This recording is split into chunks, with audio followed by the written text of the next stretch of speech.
Good morning, Dr. Jenna. Can you please say your full name and what do you do here on Saipan? What's your work?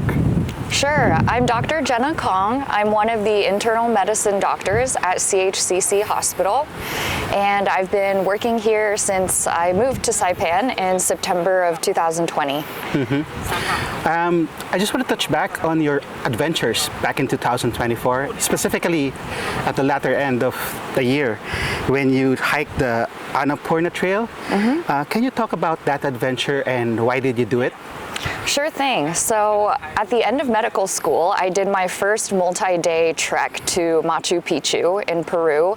And since that time, I've been kind of going around the world doing trekking in other places like Patagonia or Hawaii. And I found out from other trekking friends about trekking in the Himalayas. And specifically, the Annapurna Circuit is regarded as one of the most well-trodden and beautiful treks in Nepal. So that's why I did that this past November.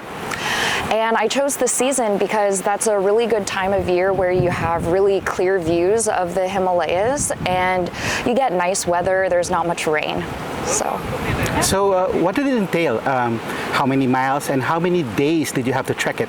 And you didn't go to Everest base camp, right? Just around the...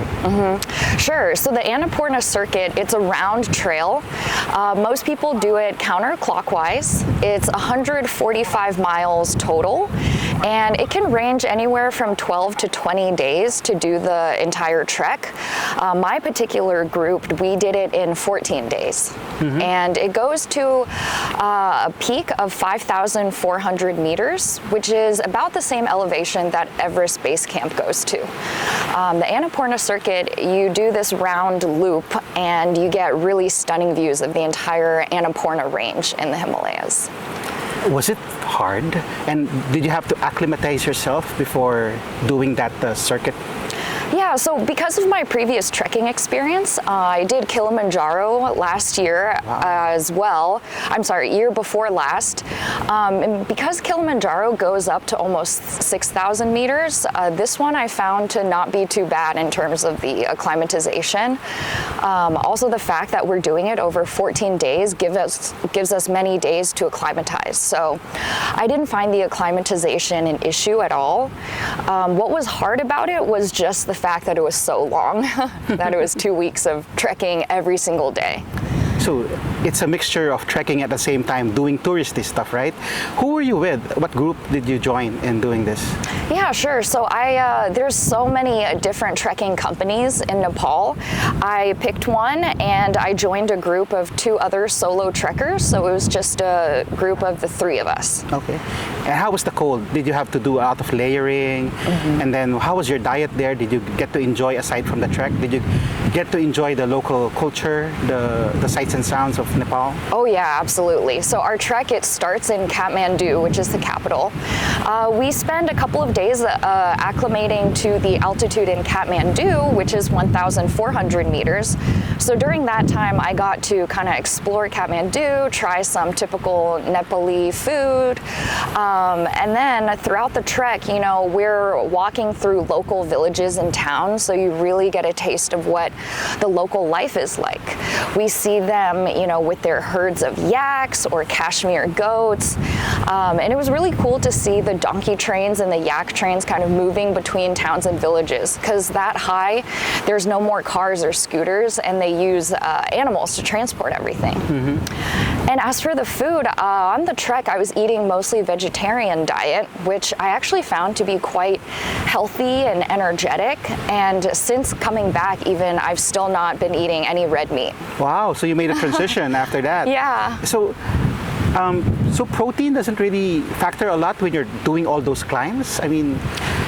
Yeah, sure. That's a great question. Yeah. So we get protein from eggs. So a lot of dishes have egg, and then also beans and lentils. So the top 3 Nepali dishes would be dal bhat, which is kind of this lentil soup with rice and a bunch of side dishes like curry and pickled vegetables. And with dal bhat, one of the key features of that is you can get endless refills. So you'll never go hungry eating dal bhat. Let's talk about the expense though.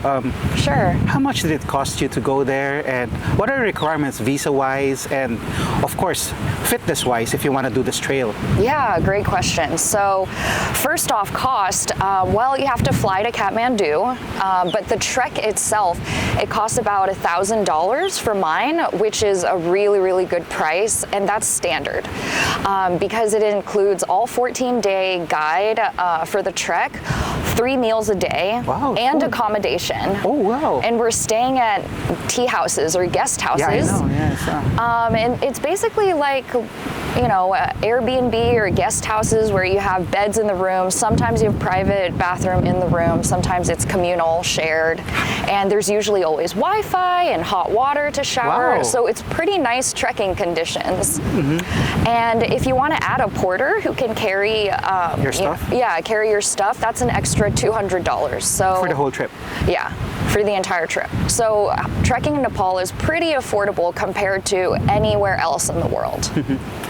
Can you compare the climate and the situation here on Saipan vis-a-vis Nepal and the whole Annapurna Circuit?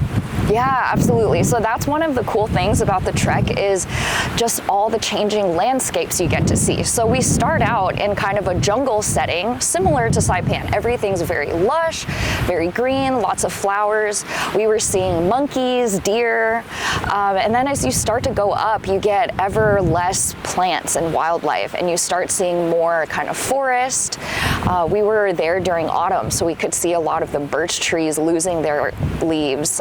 So that was cool. And then higher up, once you reach about 2,800 meters, it gets pretty cold. So maybe 20 degrees, you know, in morning and night, and then highs only 40s. And then once you go above 3,500, there's ice and snow on the ground, and we're wearing our down jackets.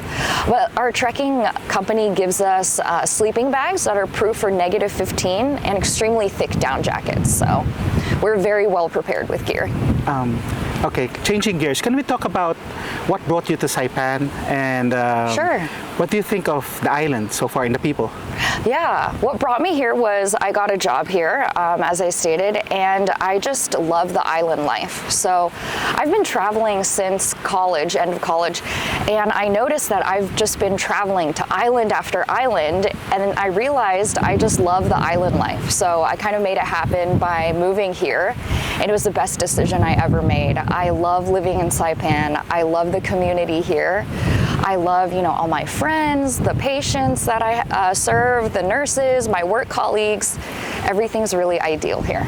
Can you talk about your career? Where did you go to college and why choose medicine? Yeah, sure. I actually chose medicine from a pretty early age. I did an internship in high school, and I applied for a joint combined like college medical school program, and I got in. So I was already into medical school from high school.